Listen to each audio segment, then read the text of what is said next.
Di episode sebelumnya, Mother kembali mengelilingi bangkai kapal dan menemukan sebuah kapsul cryo. Saat mencoba akses simulasi, keanehan pun terjadi. Terdengar suara Campion, si pencipta, yang menjelaskan apa yang dialami oleh Mother saat ini merupakan salah satu misi yang sudah diprogram sejak awal saat dia diciptakan. Campion dan anak-anak yang lain hanyalah sebuah permulaan untuk awal kehidupan manusia yang baru. Ya, di dalam tubuh Mother sedang tumbuh anak yang akan menjadi bagian dari hidupnya.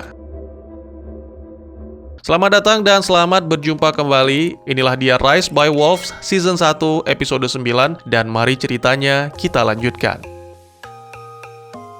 Tempest yang pergi meninggalkan Mother berjalan gontai menyusuri sekitar reruntuhan kapal Heaven, mengais sisa-sisa makanan yang ada, dan secara tidak sengaja dia mendengar suara aneh yang bergema dari dalam bangkai kapal. Tanpa pikir panjang, dia pun mulai mendatangi dari mana asal suara itu. Betapa kagetnya Tempest saat dia menyadari bahwa itu adalah Otto, si pendeta agung yang memperkosanya saat hibernasi. Hal itu secara tidak sengaja diketahui oleh Mother yang langsung menghampiri mereka dan menjadikan Otto sebagai tawanan. Merasa mampu mengendalikan android pengaman yaitu Leash, Mother menggunakan darah Otto sebagai nutrisi janin yang dikandungnya.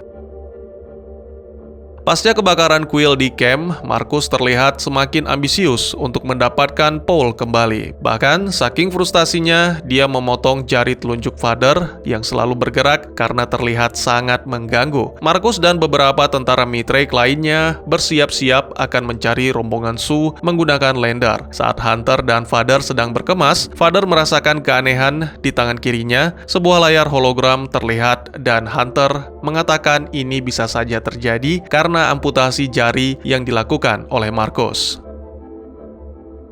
Di episode sebelumnya sudah dijelaskan bahwa Father ini telah diprogram kembali oleh tentara Mithraic. Hunter yang penasaran mencoba meriset program dengan kata sandi Morse yang pernah dipecahkan. Dan benar saja, dalam sekejap, The Real Father telah kembali. Ekspresi gembira terlihat dari raut wajah mereka. Father berencana meneruskan skenario ini seolah-olah tidak terjadi apa-apa.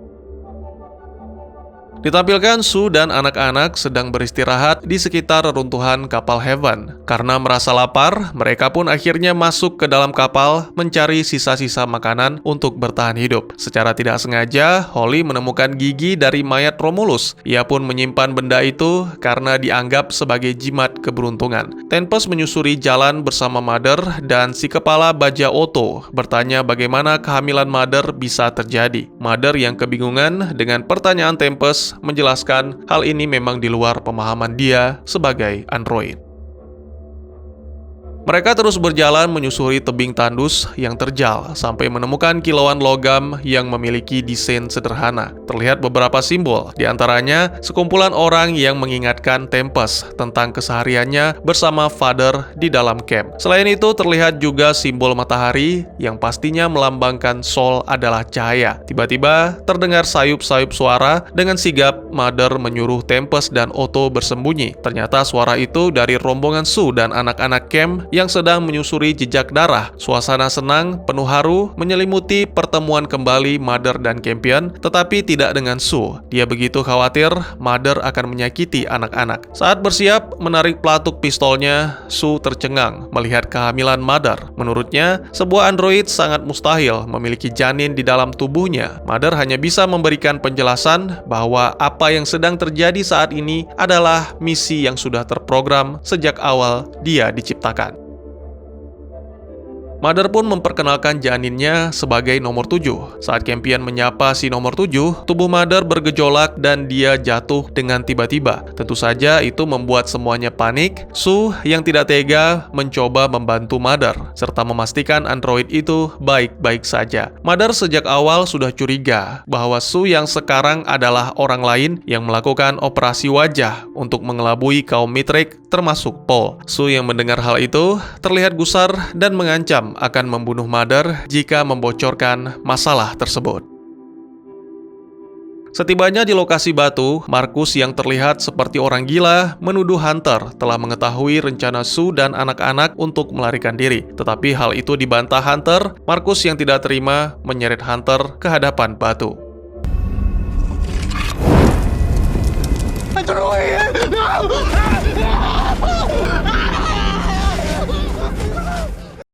Tak lama kemudian, saat Marcus dan tentara Mithrake sedang beristirahat, Hunter dan Father melarikan diri menggunakan Lander. Tentu saja hal ini membuat Marcus murka dan membunuh Dorian karena dianggap melalaikan tugas. Lucius dan tentara Mithrake hanya terdiam dan mulai menyadari ada yang aneh dengan Marcus.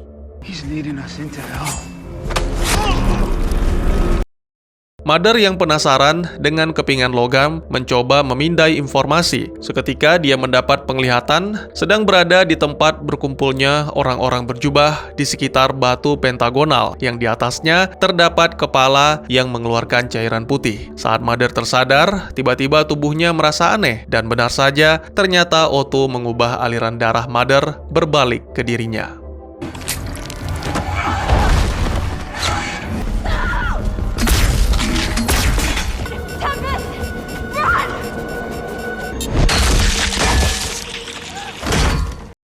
Father dan Hunter yang berhasil kabur bertemu kembali dengan kelompok Mother. Kondisi Mother sedang melemah, dia tidak merasakan aktivitas janinnya lagi karena tidak ada suplai darah sebagai makanan utama. Father tidak percaya dengan apa yang terjadi pada tubuh Mother. Dia berasumsi Mother hanya mengalami pendarahan pada bagian abdomen. Lalu Father memutuskan untuk memburu monster, sementara Sue akan membantu Mother dengan mendonorkan darahnya.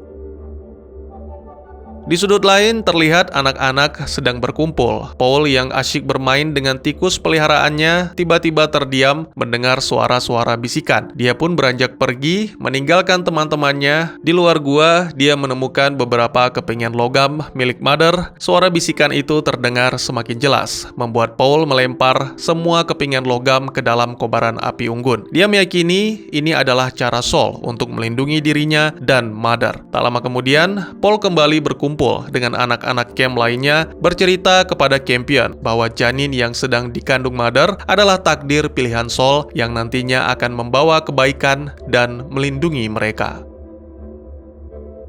Di sela-sela rombongan Marcus melakukan perjalanan, Lucius memberikan sebuah pertanyaan pada Marcus yang meragukan keyakinan terhadap Saul. Dan benar saja, jawaban Marcus membuat kecurigaan Lucius semakin kuat. Dia mulai sadar bahwa Marcus yang sebenarnya sudah mati dibunuh karena merasa ditipu mentah-mentah, maka perdebatan hingga baku hantam pun tak bisa dihindari. Lucius mengambil mata necromancer dan memasukkannya ke dalam mulut Marcus. Lucius berharap benda itu meledak dan menghancurkan Marcus berkeping-keping. Tetapi yang terjadi tidaklah demikian. Lucius pun kembali melanjutkan perjalanan bersama dua prajurit Mithrake, meninggalkan Marcus yang terkapar dan tak sadarkan diri dengan mulut penuh busa. Ya, semakin jauh ceritanya, semakin banyak misteri-misteri yang bermunculan, dan pastinya semakin seru. Harap bersabar teman-teman, episode terbaru is on the way. Tetap dukung dan mendoakan semoga saya sehat-sehat saja agar bisa terus melanjutkan. Terima kasih atas segala perhatian dan mohon maaf jika ada kesalahan dalam pengucapan atau perbuatan. Sampai jumpa di episode selanjutnya. Tetap semangat, tetap bersyukur setiap hari. Dadah!